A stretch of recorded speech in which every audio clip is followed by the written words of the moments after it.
طبعا بعض الناس يقول يعني شنو بالعرس نجيب واحد يقرأ قرآن؟ ليش احنا قاعدين بفاتحة؟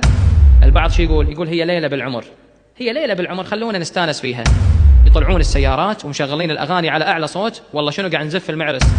حقيقة أتكلم إخواني من القلب إلى القلب، ما هو الضرر إذا صار حفل الزفاف بلا موسيقى وبلا غناء؟ ما هو الضرر؟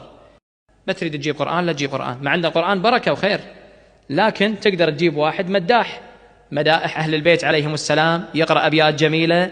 البعض شو يقول هي ليلة بالعمر، هي ليلة بالعمر خلونا نستانس فيها. صحيح هي ليلة بالعمر، بس خوفك هي هذه الليلة بالعمر بسبب هذه المعصية الله عز وجل يمكن يسلب البركة والتوفيق. والمصيبة غير المعصية اللي فيها، لا فيها تجاهر، يطلعون السيارات ومشغلين الأغاني على أعلى صوت، والله شنو قاعد نزف المعرس. مو هي يمكن هذه المعصية اللي أنت تقول ليلة بالسنة بسببها الله يسلب البركة والتوفيق، ويعيشون الزوج والزوجة حياة غير هنيئة وحياة مو طيبة تكون بينهم، ربما هذا يكون هذا السبب.